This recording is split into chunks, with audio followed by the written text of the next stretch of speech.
In this video, we're going to design a logo type from start to finish.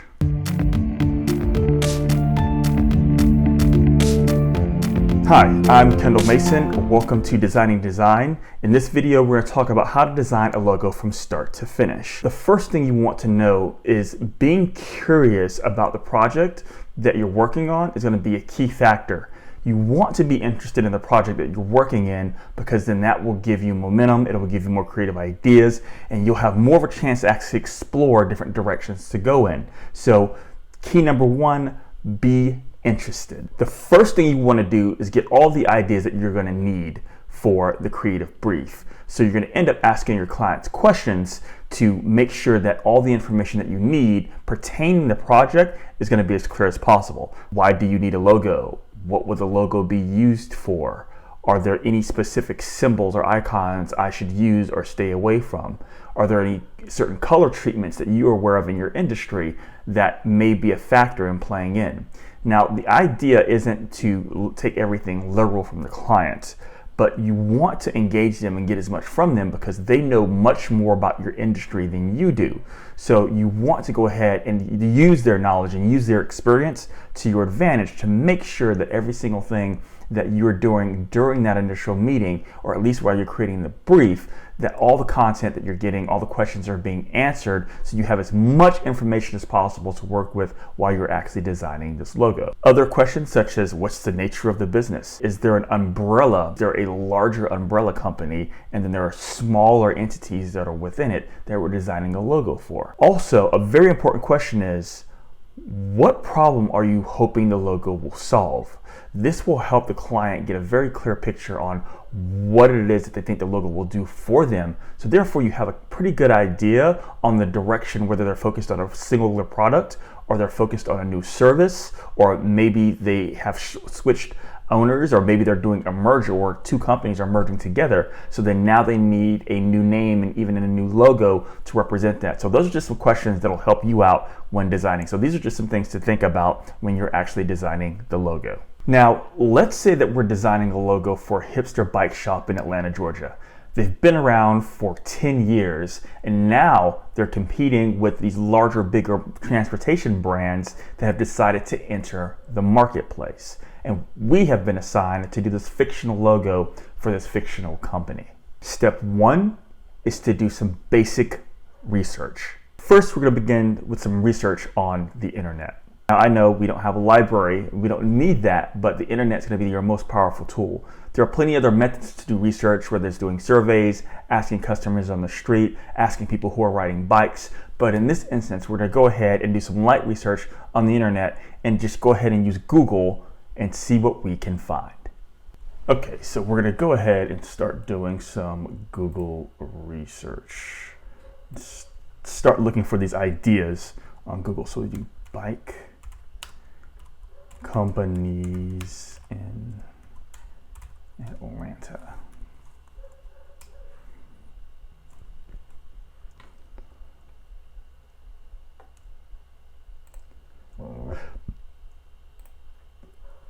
There's one, so we have Atlanta cycling.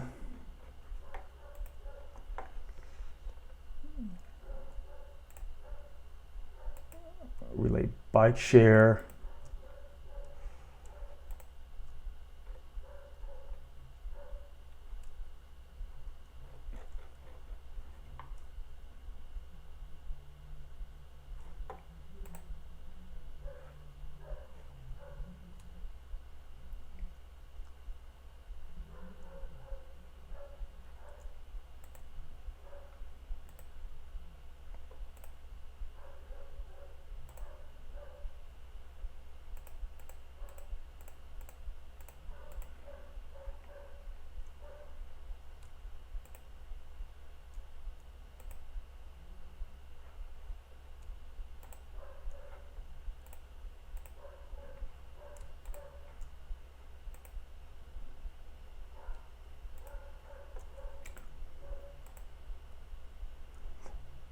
See the relay bike here, the logo itself has this nice little handlebars here. It also has like this little ring here in the middle, so that's pretty interesting. It's not recycled. using it looks like here that they're actually using a display type, and they have this kind of what looks somewhat like a handmade custom black letter, and that gives it a unique feel. It's almost kind of Celtic in a way.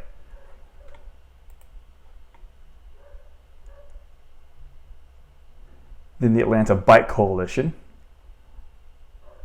This logo seems to have a phoenix that's rising from not necessarily ashes, but it kind of looks, because it's the green color, they kind of look like leaves, so it gives it an organic feel. But then it's also it's framed around a bike spoke in the actual wheel here in the actual background. And they're just using neutral colors, and they're definitely using plenty of white space, but they've used the spokes of the wheel as an actual texture right here in the background. Also, while we have the chance, we're going to go ahead and actually look up some other logo designs that have already been made in the same industry. Now, the key here is that we're not looking to steal ideas. What we're looking for is kind of a general census of what's going on currently in the industry. Are there any trends? Are there any elements that are being used repeatedly? Are there any rules or standardizations within the culture that have been proven in the marketplace that other companies are leveraging? The reason why we want to go ahead and do this is so we have a keen sense of kind of tapping into what's happening in the marketplace, and we don't have to spend too much time doing too much unnecessary digging. So let's go ahead and just look at a few designs that we have here. So now we go ahead and click. We have, let's say, bikes or cycling. Okay, so bikes didn't work. What about cycling?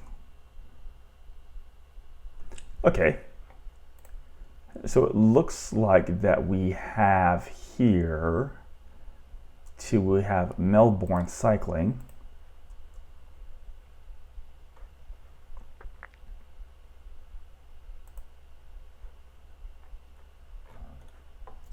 And this logo here, it's interesting because, okay, it looks like the account suspended on that one.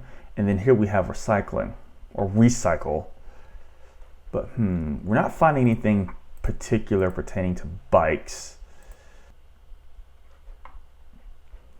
So here we have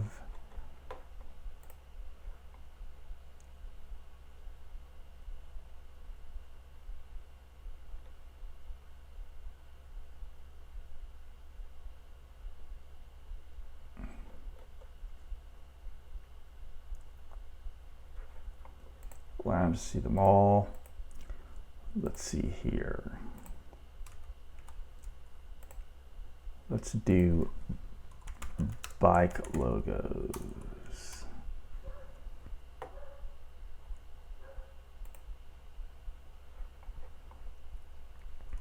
You can also go to Behance or Dribble.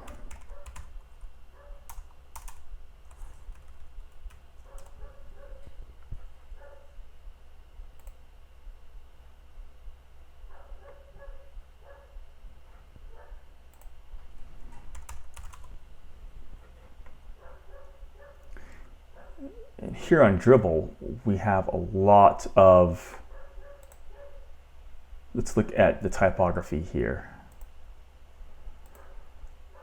So we have typography for bikes. That looks interesting.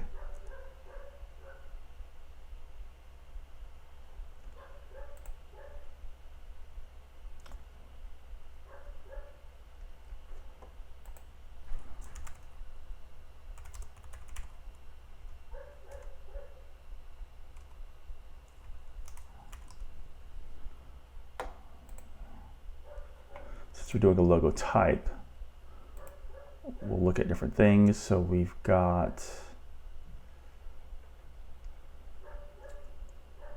this is kind of much more of a stamp. It looks like it has that stamp and that rustic feel.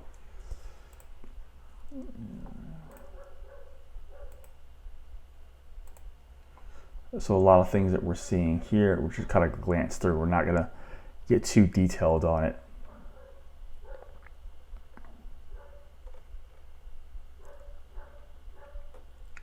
But here on Dribble, we have a few different ideas in the list. If we just change from bike logo to bike,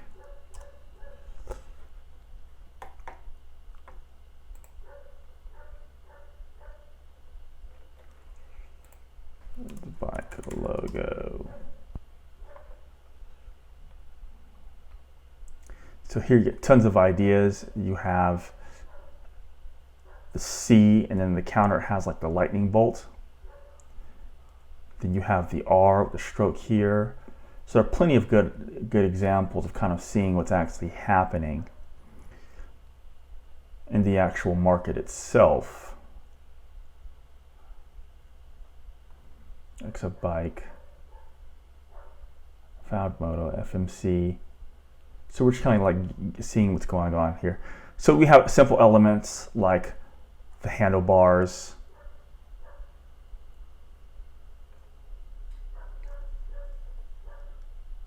we have more of elements. So just looking at these bike elements here, there's a lot of them are using a lightning bolt and just the actual silhouettes of the actual bike. And some of them actually ended up using the actual chain of the bike, that chain element. So let's go ahead and let's go into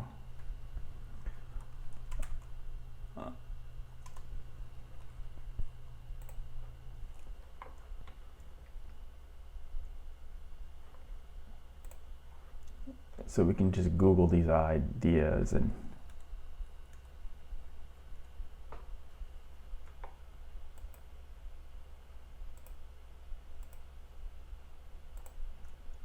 by cycling through, you can see that there are plenty of ideas that are available that are here. It's a really good idea to actually write down things that you're seeing as you're actually doing your research, because therefore it'll give you ideas of things your brain can play around with in the long run. And plus, there's another little exercise that we're going to do here in a little bit as well that'll help you kind of like put two and two together, so to speak, so that you could have a huge combination of ideas for your thumbnails down the line. So looking through here, we're seeing things like bike silhouettes, stars, cylinders, bike wheels. What's great about this process is that we think in pictures. So it's easier for us to go through and write down words and kind of write attachments to these words that will help. Bike pedals, we have bike chains. These are all elements within the industry that we can have plenty of room to play with. Bike seats, bike frames. We'll be able to go back and reference these points down the line where we're actually doing sketches.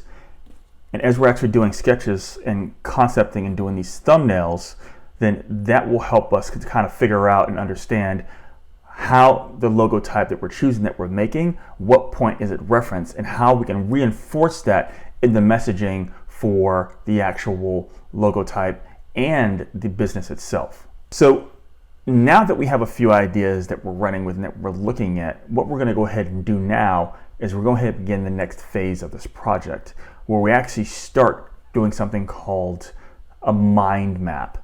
Now, a mind map is where you could take a bunch of different words and ideas and you tie them together by creating a branch tree in the middle.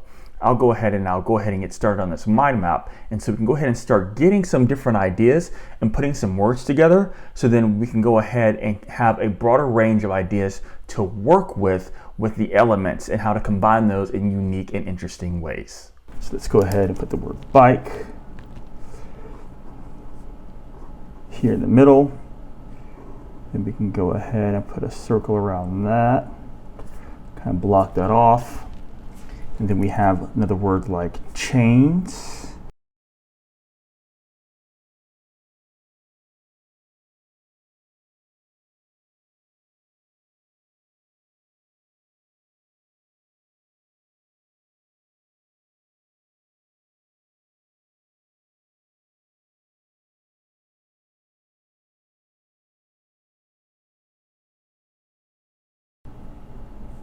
So as you can see, we have all of these words that are lined up and all of these words that are here.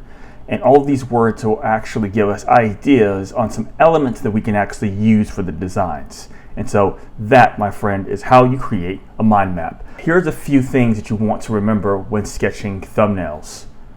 Avoid trends, don't just be literal, don't be too clever, and consider type and geometric shapes. All right, so we've got this document imported. Went ahead and took our sketch and we went ahead and actually imported it into Photoshop. Now, the reason why we want to go ahead and import it into Photoshop first is we are going to go ahead and get some contrast going.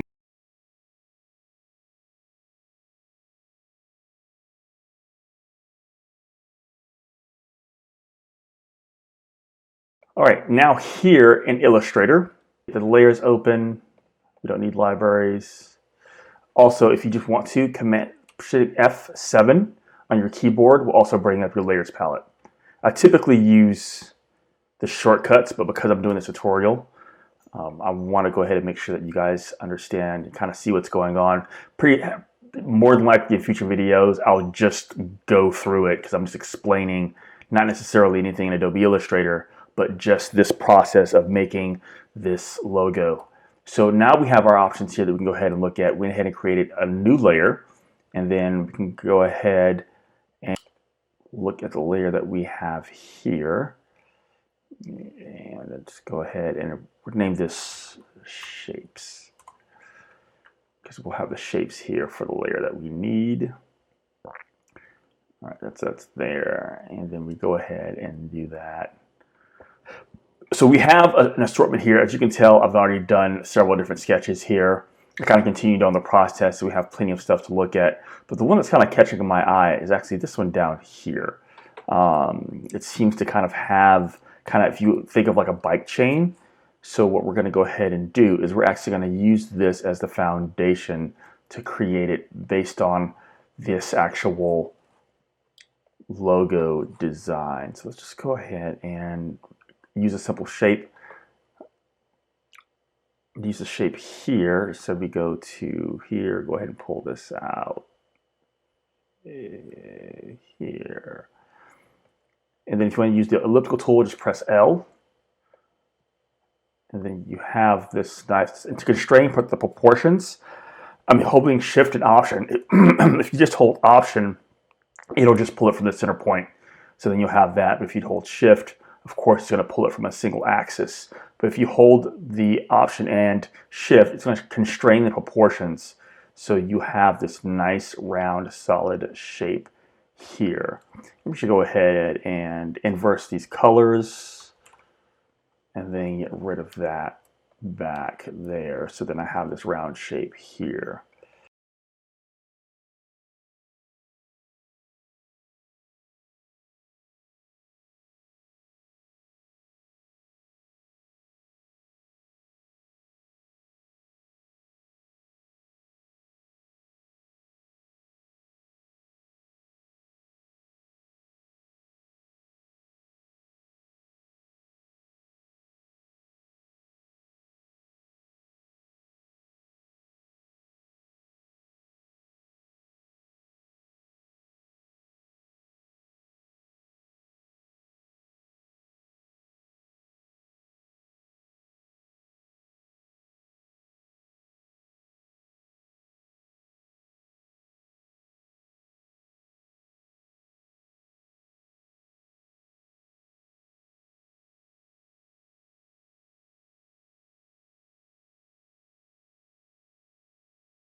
There we go.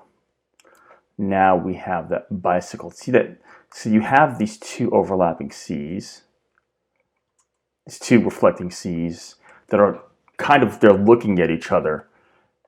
But then you also have this really cool use of negative space here that looks similar to a bicycle chain. So you kind of have like the C's that are facing, they kind of look like wheels. They have that same symmetry, they're balanced. In the counter space, you actually have the chain that represents the actual cycle, like the bicycles. So that's really cool. I'm going to hit save on that. We wanted to go ahead and let's take this. So now that we actually have the mark done, we'll go ahead and call it. That's a pretty good mark there. We'll go ahead and get that set up. So go ahead and group those together. In this video, we actually decided to go with a mark instead of just a logo type, but we're still going ahead and using letters to represent the name of the actual business. We go ahead and we'll hide the shapes layer. What we're going to do in the typography layer is we're going to go ahead and hit Command T, and then we have our character palette here. We'll go ahead and start exploring and playing with our typefaces. Start looking. I'm thinking a sans serif typeface is going to be best with this, because we have that logo mark, which is going to be like the foundational part. So we want to make sure that the typeface that we choose is going to be legible, and it's going to be balanced with a sense of stability, since we have that mark, the logo mark, that's going to be much more dynamic, expressive, and illustrative in its design.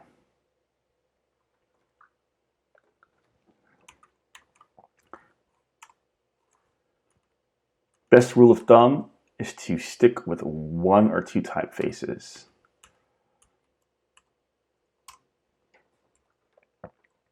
Like max. But since we're exploring and looking at different options here, we'll go ahead and have a few different ones to choose from. So now we have this here. We can go ahead and step and repeat that by pressing Command D. How I did that was if you copy this here, by holding down the shift, I'm also using options to constrain the proportions. I can't talk today. Then you can go ahead and copy that down while keeping it locked. But if you press Command D on the Mac, it'll actually repeat the last action that you've done. It also works for your rotating objects as well. So that's just a pretty cool fun fact. So let's go ahead. We have Future here. Look at some more sans serif typefaces.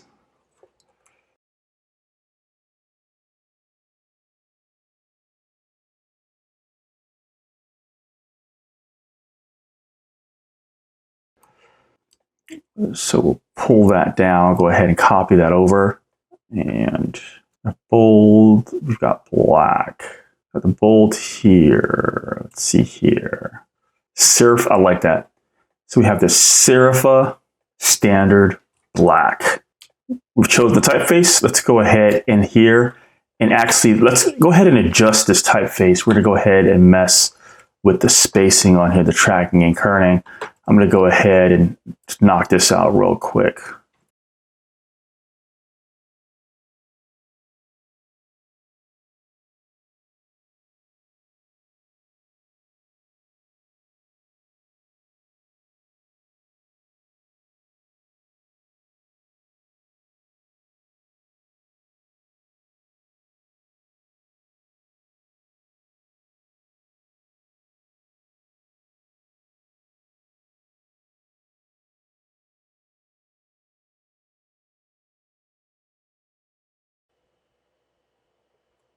And now we have different sizes and orientations for the logo. We have one where the type's on the bottom, the mark's at the top, and just different assortments of options to choose from that you can present to the client, or just looking at the different variations based on the placement to make sure that it's going to look consistent all the way across the board.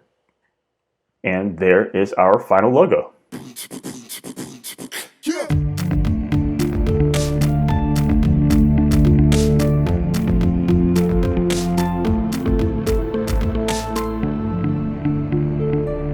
I hope you liked this tutorial. If you did, please drop a like, comment, and subscribe, and I look forward to seeing you in the next one.